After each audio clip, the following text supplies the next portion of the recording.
Historians note this story takes place on October 17, 2552, following on the events of Halo, Unyielding. The black and gray metal harness felt tight on his chest. It was far from a perfect fit, unlike his golden armor, the one he had worn for years as the commander of the fleet of particular justice. Its sun-kissed shine was glorious, slick, and worn with 1,000 battles. Nothing like the armor he wore now. Its shame was visible to the naked eye, the armor of the traitor. Even wearing this armor alone stripped him of his honor. The armor belonged to the first Arbiter that had turned his hand against the gods. It was ancient, and repairs were desperately needed. Even the lowest ranks in Healy did not wear such outdated pieces. As far as he was concerned, the only upside to the armor was its stealth capabilities.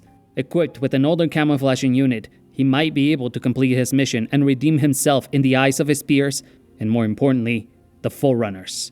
Thel Vadamee's task was not a simple one. It was suicide by heresy. After his colossal failure to safeguard the Holy Relic, he had stood trial before the Imperial admiral and what remained of the Covenant's High Council, the few dozen remaining fleet masters, and even less Sanshayum. He spoke the truth and nothing else, but neither the council nor the great admiral listened. His works were derived of verity, but his actions were trails on the path of heresy. If they were to count for anything, he would have to prove himself a righteous true believer in front of the gods. And what better place was there than the Holy Ring itself? He would head down to the surface of the broken ring, bask in the shame of his failures and defeat, where he would face the horrors of the parasite. They would test his resolve and faith, and if they found him lacking, they would consume him like the rest. His mission's goal was simple, but from everything he had seen from the flood, simple was impossible. He was tasked with destroying the beast on the ring, a mutated horror 8 meters in height and half that in width. It carried the faces of a dozen infected Sanheeli on its skin, like badges of honor, their twisted horror and their pain forever sealed on its face. His Sanheeli brothers would know no peace until they were cut from the beast, and their mortal flesh was immolated and burnt to cinders. Only then could they return to the path of the great journey in their afterlife. His mission was not only for himself. His honor had been sullied, but he could still bring peace to the warriors under his watch that had perished to the infection. He looked around the bay of the phantom troop carrier. It was empty. He would undergo this task alone. Some of those under his command had volunteered to help, but the crowd of boos had drowned their pleas and begun to question them as heretics themselves. Instead, they were deployed to a gas mine in orbit of the local planet.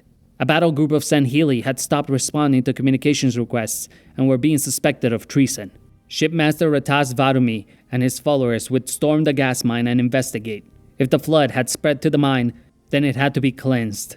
And if Refumi's forces were still alive, they would have to answer for their failure to comply with communications requests. All the meanwhile, Thel was in the hellhole that was the broken fragment of the Holy Relic. Its vast and beautiful plains were set ablaze. The hordes of animals were gone, consumed by the flesh creatures of the flood. The spirits of 1,000 dead warriors haunted the place.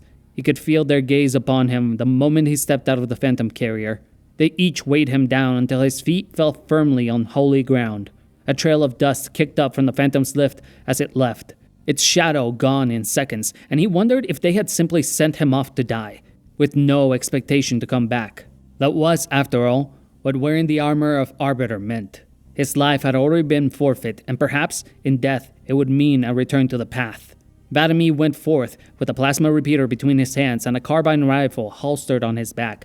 He hadn't even been given the honor of keeping his sword. He wasn't thrilled to fight the abomination of flood in hand-to-hand combat, but he could not say he didn't miss his weapon. The sword he had forged himself years prior, a sword he had used to slaughter 100 humans on just as many worlds. Thel walked through the ruins of the Holy Ring, eyes peeled and in search of his next target.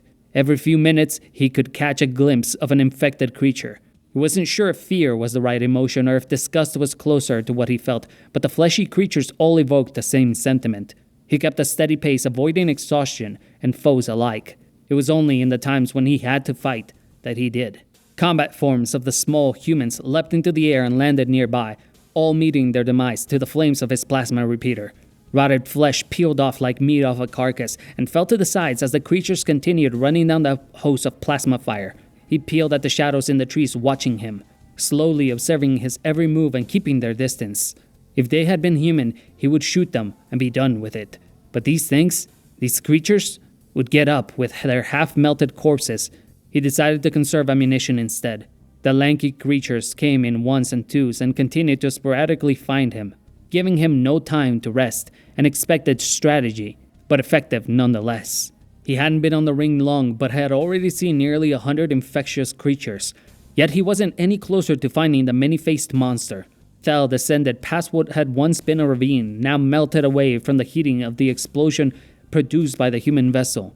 The landscape was in ruins. Holes where luscious greens existed now led to the very artificial and metallic rim of the ring world. The mounds of dirt that had risen from the bubbling of 1,000 explosions underground made the terrain uneven and difficult to traverse. He walked through the corpses of 12 sentinels and lamented the destruction of the gods' creations.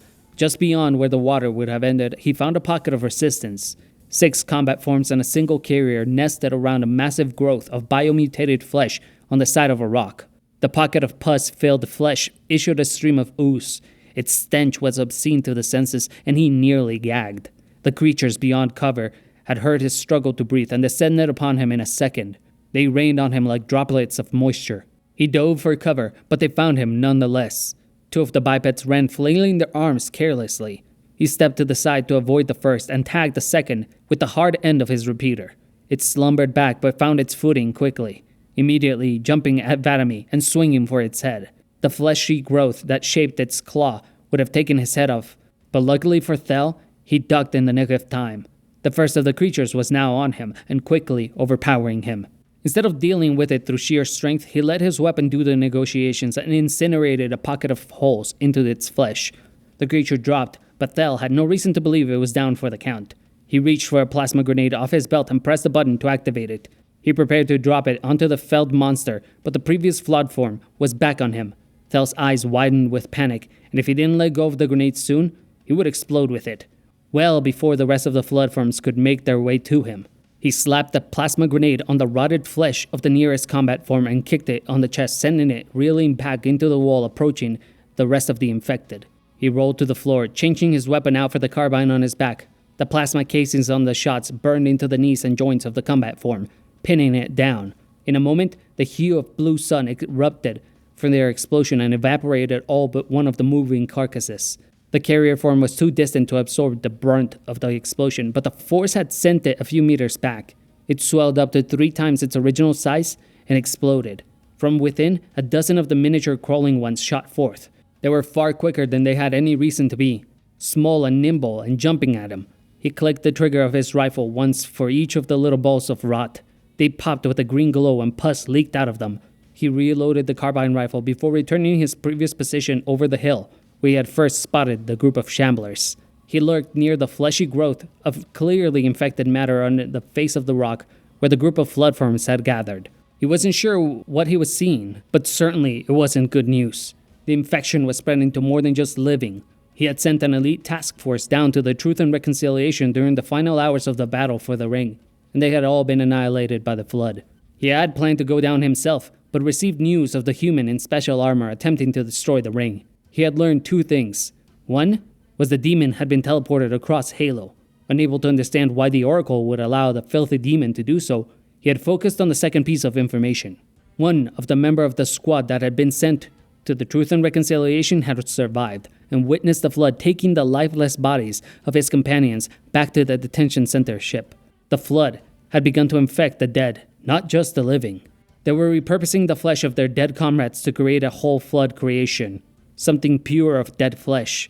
The pure forms had only witnessed from a distance thus far, but now this thing was new. A growth of flood flesh entirely separated from host. What it told him was simple. The infection was spreading to the local surroundings, creating a new biome for it to thrive on. He checked his shields for any leaks. The visible contamination in the air was a growing concern. If a single spore found its way into his lungs, he would have to end his own life, and his legacy would be that of a heretic and a traitor. Thel unloaded a stream of plasma into the pocket of oozing flesh until it popped. He let the ooze dribble out and continued, the flesh paintings of his former men laying ahead waiting for him in the darkness of the ring. As the highest-ranking member of the Covenant Empire present, the Imperial admiral, Zaitan Jar Watinri, had a final say in all matters across the entire combined fleet of righteous purpose. All remaining forces of the Covenant, not currently on San Helios or in planetary defense of their most important colonies, were present. All the San Heli ships, at least. Aside from the Prophet of Regret's fleet, led by Rul Salmuti and the Jiralhani Home Defense Fleet. Zaitan had no interest in keeping the foul Jiralhani as part of the Covenant. So long as they stayed in line, he would not quarrel with them. He wasn't happy by any means that the holy city of High Cherry had been destroyed, but he wasn't in mourning over the death of the many millions of Jiralhani that resided in the city. In truth, he could say he was glad. The mindless creatures had grown too powerful under the heel of the Prophet of Truth, and had attempted to challenge the rule of governance within the Covenant several times. This much had been proven by the revelation on the Jiralhani colony, Bonobo, and the rise of the banished led by this disgruntled Jiralhani named Atriox. Watinri had been given command of 200 vessels and tasked with rooting out the banished, and stopping their incursions into Covenant space, while he and many members of the Council saw right through the task as a way of their leadership trying to get rid of him, lest he threaten their own authority. There was nothing he could do but accept the task with humility and devotion. Now that High Cherry lay in pieces and fire, he was more focused on mending the Covenant back together, reshaping their governance into his own image. Who could argue with him when his logic was solid and driven by fervor? He had made the point clear. If he had been there to protect High Charity instead of being sent out on a wild goose chase, he would be more than capable of stopping the humans' intrusions and destruction of the holy city. Zaitan consolidated power at every turn. Even upon the discovery of the loss of the holy relic, Halo, he had staged a trial for the fleet master Thel Vadamee, but it was nothing more than a clever way to get rid of his political opponent in the same manner he had been exiled to the fringes of Covenant space. Now, he exiled the new Arbiter to the broken shard of the ring. He would die a martyr for his cause, and Zaitan would lead his people to eradicate the humans, and begin the new Covenant that would last another 10,000 years. Or at least, that was Plan A. Of course, while the Infection was a formidable opponent, Thel Vadamee was as well. If he made it off the shard of Halo, he would gain favor in the eyes of the Council and gain supporters. Watinri would discredit him and continue his campaign to dominance if he survived, starting with what he was about to do next. The Prophet of Regret had evidently advanced to a human-occupied world that possessed the coordinates to a new holy ring. He had fought the humans and lost, but stalled out long enough to discover the location of the second ring, then immediately headed there. Zaitan knew what he had to do next. He would travel to the ring and the coordinates embedded in the Prophet of Regret's message, leaving behind the fleet of particular justice. If the Infection was not defeated on the ring, it would have to be cleansed with the fires of a Covenant glassing beam. If the Arbiter was successful and the second team of specialists survived their trip to the gas mine, they would need a way to get to the Holy Ring. Even he wasn't callous enough to deny his brothers their path to the great journey. Zaitan never lost a battle and never left a man behind. It was what made his men fight for him, the respect and fear and love they had for him. The Imperial admiral waited while the rest of the shipmasters returned to their own vessels. Then, as a whole, they jumped into space together, leaving behind half a dozen ships, along with the now Shadow of Intent, one of the biggest in the fleet of the Covenant, but by every right still commanded by the fleet master Thel Vadamee. What few ships remained of the fleet were now under his control. Yapyar and his crew of bird-like companions had been quarantined on board the smallest ship of the fleet of particular justice for nearly a cycle. The fleet remained in orbit of the broken shards of the super construct of the Forerunner creation. He and his companions had fled the destruction of the ring mere moments before it had been destroyed by the human in special armor. The demon, the Kigyar, feathery bird aliens had welcomed him as one of their own after saving their lives from the horror and infection of the flood, and now welcomed him like their lives depended on it. He was their leader, a strange sight, something far too out of the norm in the Covenant, so he had convinced his crew to play the parts that would get them as far away from the ring as possible. But it wasn't just the bird squawkers he was worried about. It was the other that was the wild card. The San Heli Spec Ops, who had been his master up until a cycle ago. Though his ego and self-esteem had been crushed and grinded under Yap's heel, he still didn't trust him. The San Heli had proven that his reach for honor and glory were just too high for his own good, and that only endangered the rest. When they had reunited with the rest of the Covenant Armada, they had been retrieved for quarantine and questioned about the survival of the Holy Ring. Their escape had been orchestrated by Yapyar himself, but Vadami had played his role convincingly enough during questioning. When interrogated, Vadami followed the script in accordance with Yapyar's orders. He had told a cleansing order how his squad of forces had been decimated by the forces of the Flood on the ring, and that he was the only Sanhili in his unit left. After defeating an uncontrollable swarm of infection forms, they had gotten word that the human in special armor had reached the downed human vessel. They had taken their troop transport carrier and headed there to stop the human from destroying the ship and, in turn, the holy relic. Once they neared the human vessel, they had witnessed humans escaping, and Vadami had given the order to chase them down, and there was nothing they could do about the imminent explosion of the ring. However, when their prize was sitting on the palm of their hand, the catastrophic destruction of the Holy Ring had knocked them off course, and they had lost the humans. Instead, they had to retreat to the nearest Covenant-controlled vessel that was not infected by the Flood. There were a lot of holes in his story, but nothing the cleansing order could prove. Vadami was detained, while the rest of his squad had been quarantined with the rest of the survivors from the battle. After the demotion and the shaming of the Fleet Master Vadami, the crews of those ships were allowed to reintegrate with the rest of the Covenant population. But before all that had happened, Yapyar had made new friends. His time in quarantine had not been spent as an idle prisoner like he was when the humans had captured him on the ring. He had scoped out those who had survived the clutches of hell and those who had not fought, and with his command over a group of Yapyar, he was getting more attention than any Ungoi had any right to. His brood grew sevenfold while in quarantine, now encompassing a dozen Yapyar and 3 times as many Ungoi who were sick of being treated as cannon fodder.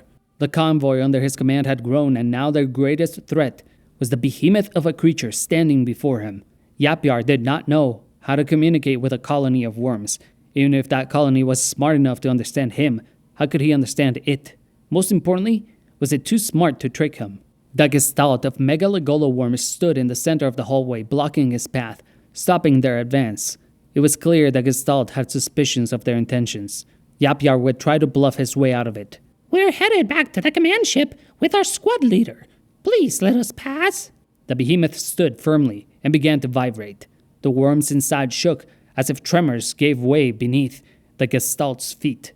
The vibration turned into sounds, and sounds turned into words.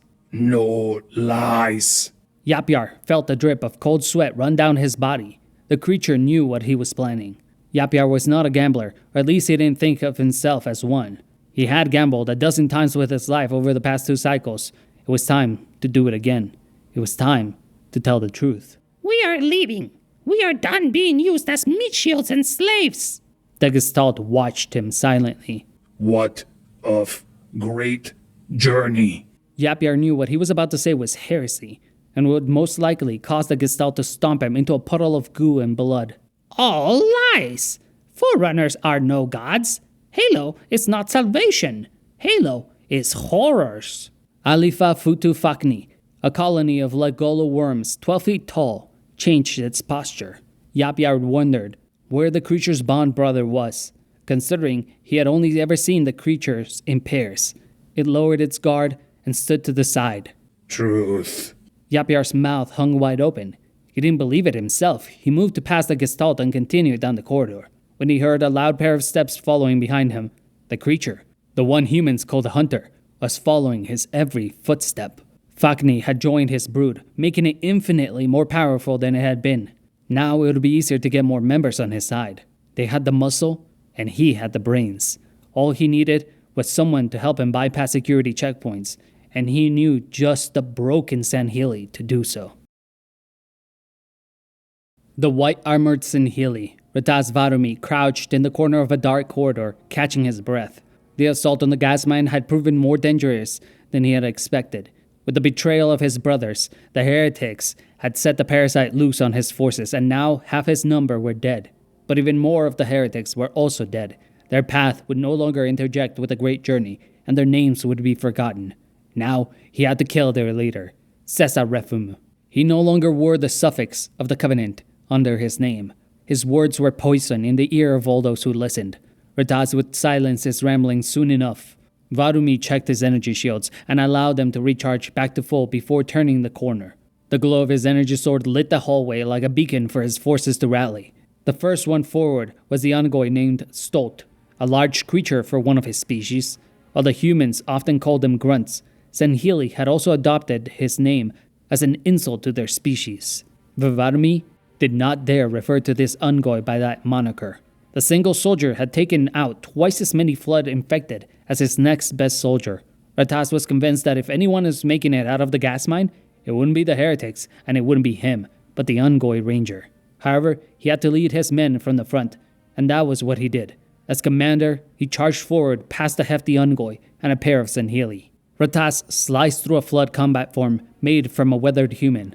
Even after the destruction of the holy city, he did not wish his fate even on them. He sliced through the creature and spun about to add some momentum into his next swing.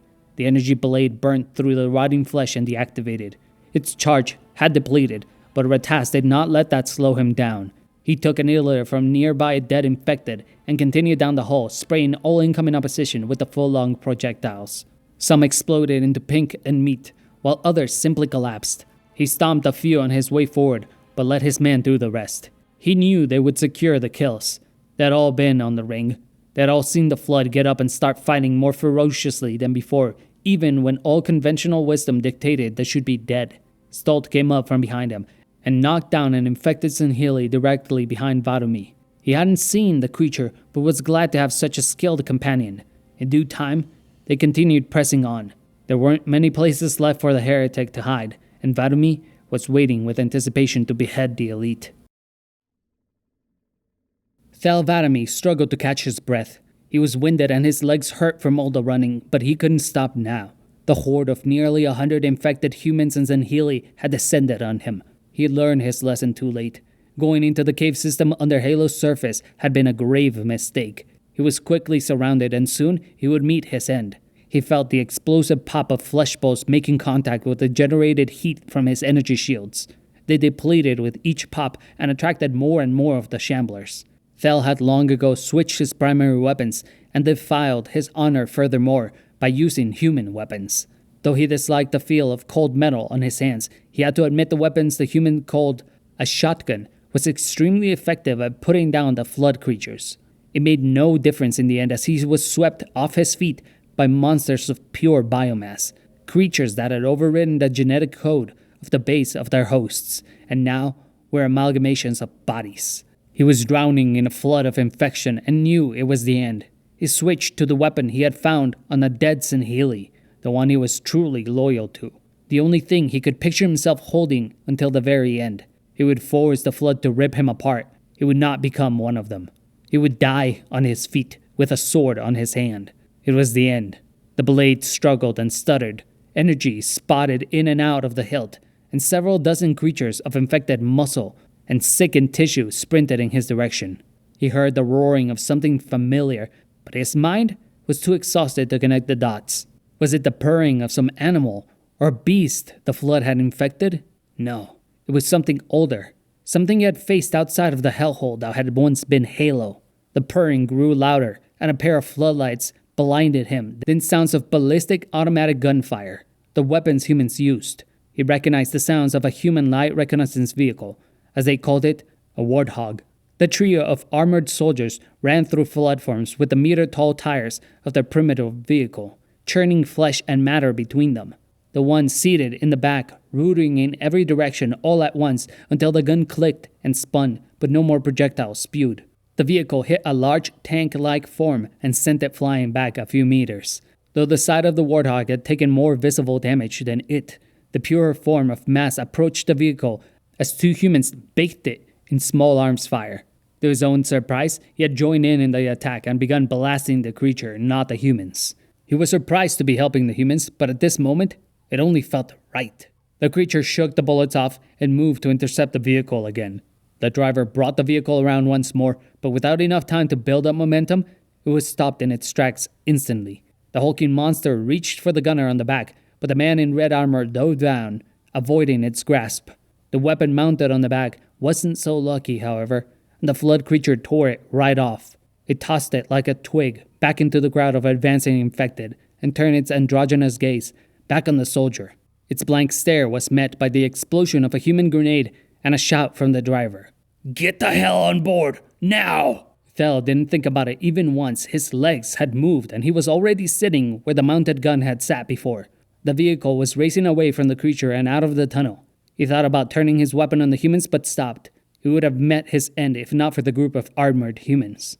Filthy little creatures, resilient, even honorable sometimes. How they had survived for days in this environment was beyond him, but he had no room to complain.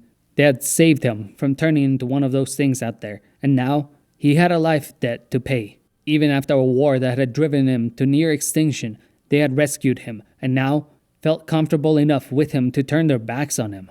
Of course, there was, as the humans put it, bigger fish to fry, but that didn't make them enemies any less.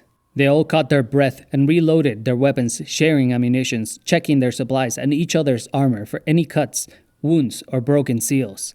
The air was filled with flood poison, and one lungful would be the death of any of them. Thel Vadamee did not want to work with them, but they posed a treaty he couldn't afford to turn down. Not when the flood still controlled the remains of the ring. The taller one, the one in blue armor, the one the others called Raven Actual, was the first to break the silence. I know you can understand what I'm saying, so I'm only going to say this once. We saved your ass back there. Now take us to your ship, and we can get the hell out of here. The human raised his weapon in the Arbiter's direction. Thel felt no offense, and certainly no real threat or urgency. Not from the human, anyway. There is no ship. No one is coming for me. Bullshit. You want us to believe you just happened to survive out here on your own?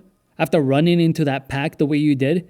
I would expect you to have died days ago. I do not have to explain myself to you, human. The smaller one in purple armor raised a small handgun aimed at Thel's face. Buddy, we just saved your life. If I were you, I would start spilling the beans. Vadami saw no other option. He would not make it alone on the ring much longer, and clearly they had more experience surviving this mess than he did. I was tasked with a mission to defeat the many-faced creature that lurks in the shadow of the ring. There is no reinforcements coming, no help, and no evacuation team. If I complete my mission, only then may I return to my people. Oh, you mean the big guy on the hill? What kind of bastards leave their own to face these things? It happened to us. We volunteered. We made sure Gamma and the survivors of Alpha Base could get off the ring. I do not know what you speak of, but I can guarantee you that if that beast is not destroyed, no one is getting off this ring. The humans sat in silence, their helmets depolarized for a moment, and Thel could finally see one of them was female. They exchanged looks, and if this was a nonverbal language amongst the humans, he could not tell. But just like so, they all repolarized their faceplates of their rounded helmets. We had a ride lined up, but the Mona Lisa went calm silent. We don't have the gear necessary for long-range communications anymore, but the ship would still be hiding among the debris of the ring. If we help you kill this thing, we expect the ride off this hellhole. Ethan, you know they'll just blow us up with the rest of the Mona Lisa's crew. No, they won't. Not if he gives us his word. You elites talk about honor, but do you practice it? Thel pondered the question for a moment. Of course, honor was the way of the Sanhili, but this was a war with the humans, the creatures that had killed so many of his men and destroyed the holy city. But honor also demanded he owed them a life. Even if his life had been forfeit to the great journey, he had to pay his debt first. He could lead them to their ship and promise them a safe passage, but as an arbiter, with all the shame it brought, he wouldn't be in charge of making that call. What would most likely happen would be his ex-friend and now new commander, the shipmaster Yas Dur'vat, would allow the human vessel to escape, then track them down and burn whatever world they escaped off to. He would promise he would not seek retribution, but choose his words carefully to avoid lying. I will grant you a transport carrier so you may flee this sector. I will not seek to destroy you. You have my word. So be it. The enemy of my enemy? Let's get moving, people. These filters won't hold out forever. Like a machine, each one of the humans moved in coordination to push forward. Thel truly hated himself now. Even a temporary truce was a betrayal to his heart's truth. These creatures were designated unworthy and depraved. Though if he was honest with himself, he did not know why. The prophets had said so, and never opened it up for discussion again. Truly, even Thel had considered what the humans could accomplish on behalf of the Covenant if they walked the Great Path. That was before Yas Dur'vat, the destruction of the Holy City. Thel and his new companions roamed the wastelands of the Broken Ring. They loaded back onto the troop transport vehicle with the wide round tires and a simple open carriage design. They talked about their strategy, but all plans sounded half-baked. Their maneuvers and strategic planning was considerably centered around 4 men in a squad, but there were only 3 of them, and none of them had addressed him or considered him as part of the team.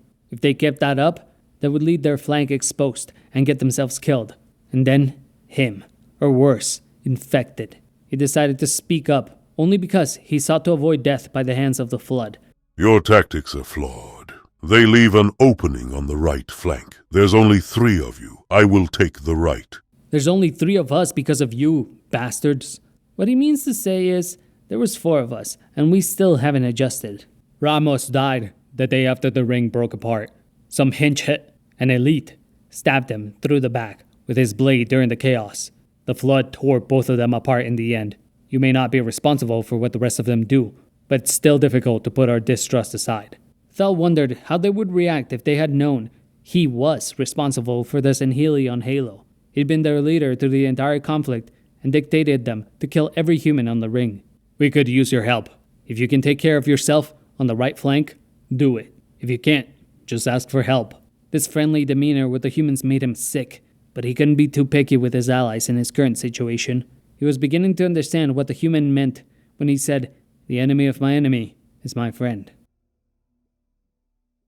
Thel Vadamee held the lifeless corpse of Sessa Refum, a heretic, a disgrace. Even in his final moments, he continued to sully his own honor. Rataz cursed him for making him kill him, for betraying the great journey, for allowing him to lose the oracle. When Rataz had entered the chamber, Sessa had been attempting to escape with the oracle of the holy relic. Unable to sway him to his side, the heretic gave the oracle orders to flee, or he would meet the same fate. Rataz and his squadron of forces defeated not only the Flood and the heretic, but also the heart-like holographic replicas of Sessa Refum.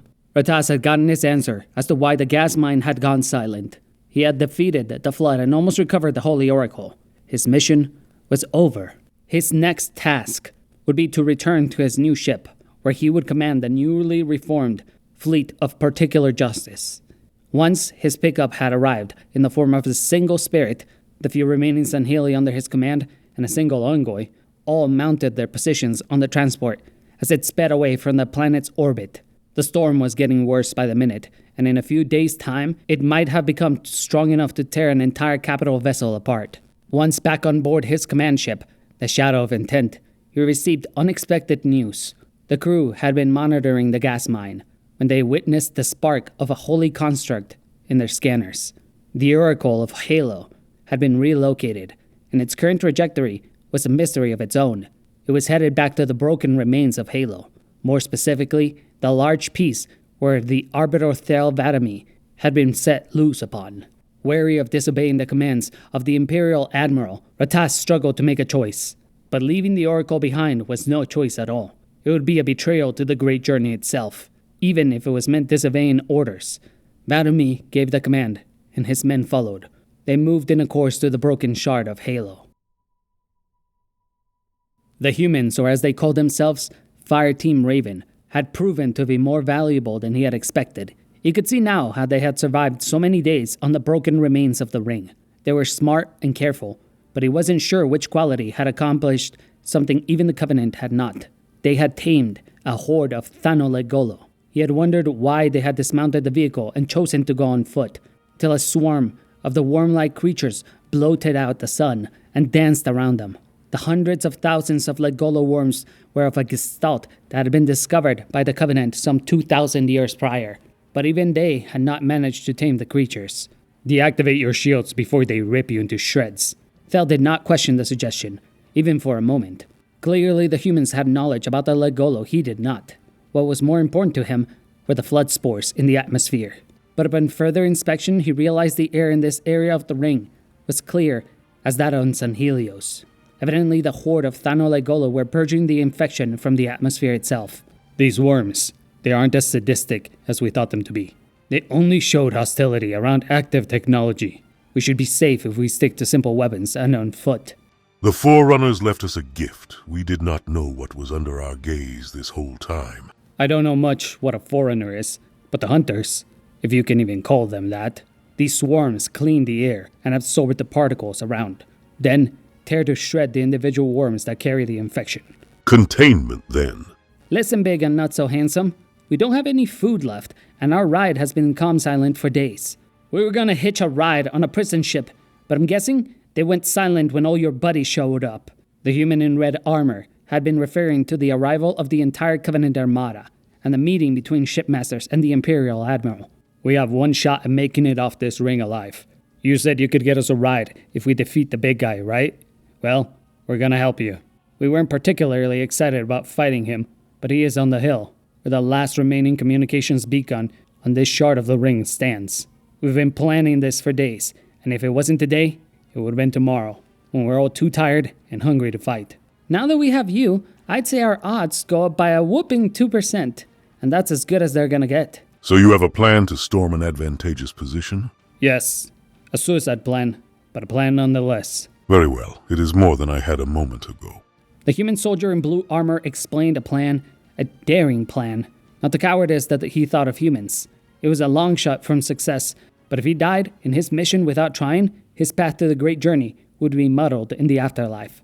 After explaining the plan, they loaded with all the heavy artillery they had gathered over the past cycle, collecting weapons and ammunitions on the ring. He would have preferred to have a blade and more honorable weapons, but the humans insisted they wouldn't be able to hold the swarm from tearing him limb from limb if he activated any higher level technologies.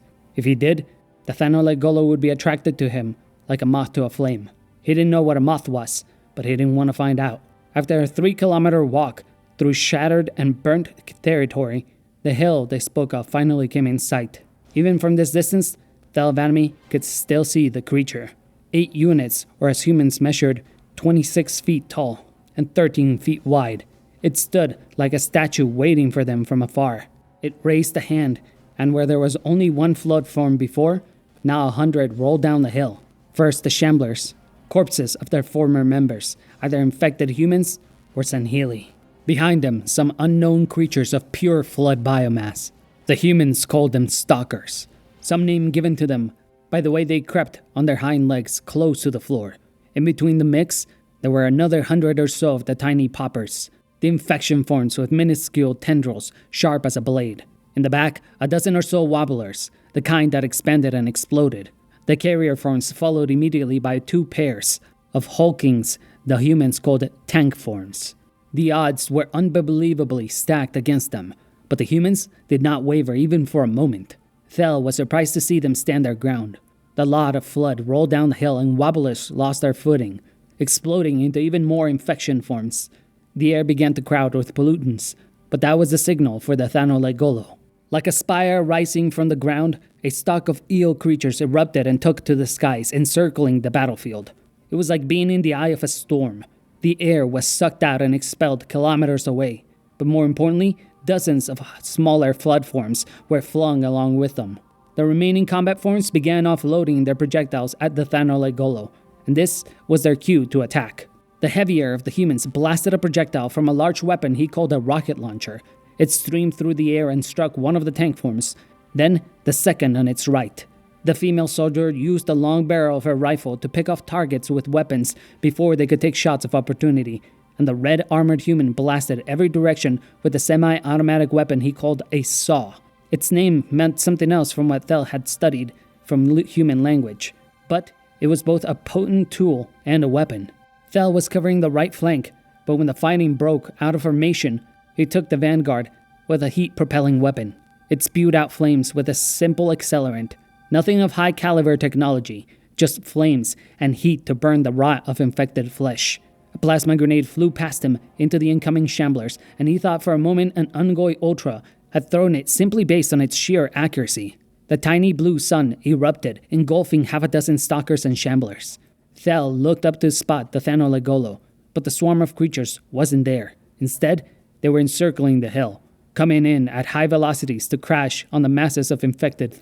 They cleared a path uphill, and Raven's team pushed forward with his help.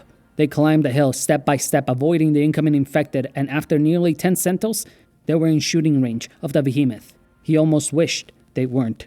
The moment a single projectile connected with its rough exterior skin, it turned its full attention on them. The small arms fire were useless, and the one named Graves was out of missiles. The small human, Lang, threw another plasma grenade, and though it made contact, the creature lopped off a small section of its skin and tossed it aside. Hudson, the male with darker skin and red armor, stopped next, focusing an entire magazine of ammunition on a singular spot on the creature's arm. It began to rupture and break until ooze and green liquids broke the skin. But by then, the soldier had to reload his weapon, and the many-faced monster did not give him the opportunity. Thel had not known which face to be wary of, but the monster played its card. It did not so much reach for Hudson as much as it simply bit him in half, swallowing him in a single gulp. The only thing that remained of the human warrior was a pair of legs with patches on the side that read in the human letters ODST. He didn't lament the human's passing, but it was certainly not enjoyable to watch him perish like that. However, the human had shown them the beast could bleed. It took a step forward, and Thel felt almost as if the hill itself had moved. Vadami threw a pair of human fragmentation grenades in its direction, but had not managed to slow the monster down in the slightest. The small human rang out shots at the broken patch of skin on the thing's arm, while the blue-armored man ran around trying to avoid swings from the monster. He was not successful. It struck the human, sending him flying on the hill, and landing in the mess of dead infection forms. Its bones had liquefied from the strength of the blow and shattered on impact with the ground. Thel raised the fire-spitting weapon, or as the humans called it, the flamethrower, up and burnt the creature. It hardly seemed to notice the fire at first, but soon it was evident the flames were eating away at the corrupted flesh that made its outer shell. The creature took a single step back, which led to the final human's death. She had mistaken the monster's retreat for defeat. She stepped forth only to be struck down by a tentacle of the creature. Her chest caved in, and from the tentacle itself, a small bulbous infection formed at the base of the monstrous flood form's arm. It ran down the length of its arm until it hopped on the human's helmet. It quickly removed it and gripped her face, suffocating her. Thel used the momentary distraction to activate his active camouflaging unit. Instantly, the swarm of Thanolegolo stopped encircling the area and rushed toward him. He ran as fast as he could to position himself under the massive flood form with 1,000 faces. He could feel the heat of burnt flesh directly above him. In a moment, the swarm of 1,000,000 individual worms ambushed the monster, hurling themselves at it at near supersonic speeds, biting chunks off, cutting and slashing, ripping apart the flesh that made it whole. Though Thel was not immune to this barrage, a dozen cuts later, he was on his knees. But so was the creature. The active camouflage unit dried out of energy, sputtered out, and Thel hobbled away, his weapons exhausted, his body wounded, and his honor still shattered. He crawled to the female human, the swarm of Legolo dancing above him. She sat there gasping for air as the infection form used the exposed injury on her chest to climb in on board. It began to latch itself around her nervous system and flood her with stimulant chemicals. Thel hadn't realized it until a moment ago, but he was sorry to see the human die. He could at least ensure she wouldn't turn into one of those things. He closed the gap between them as she begged him to kill her. Arbiter of the Covenant, Thel Vadamee, drove his hand into the human female's chest, dug out the flood infection form from her chest cavity and squished it between his talons. It popped like a balloon with a wet leak, but the human remained there, eyes open. Her spine snapped in half, and a pool of commingled blood and flood ooze formed in her open chest cavity. Thel closed his eyes. At least he could grant her a warrior's writ of passing. He struggled to get up, but he did nonetheless. The monster on the hill did the same. Thel reached for his hip, the sword he had placed there. It had just about enough charge left for a single swing. He thrust his hand forth and activated. The swarm above him did not attack, however. At least he would die with his sword in hand, he thought. If the gods were on his side, he would reach the beast and cut out its heart, or whatever passed for one, inside the flood super monster. Just as he met his resolve with action, a bright red light engulfed his vision. It shot down from the sky. The fleshy monster slumped back, and again a shine struck it. Then again, until the swarm of Thanolegolo joined in to attack. Thel looked up to find the last thing he would have expected. An angel. No, an oracle. The oracle of the gods had come to his aid. His gods had not abandoned him. It charged a red laser from its central eye once more and blasted again. The monster stopped moving and sat there burning as thousands of worms picked at its flesh, ripping muscle and tissue like paper. The oracle approached, but it did not approach him. It closed in on the dead humans. Oh dear, this was the last reclaimer on my installation. I fear we won't be able to stop the flood now. Oracle, you have survived. Of course, my form is not susceptible to infection, but it seems as though you have survived the destruction of my installation as well. I was not on the Holy Relic when it was destroyed, Holy One. Oh, then you must be the one they spoke of on the gas mine, the Arbiter. A moniker of dishonor for the shame I have brought to myself in the great journey. Your people place a lot of importance in this flawed belief. It's what led to the destruction of my beautiful installation. Is there nothing we can do to repair the Holy Ring?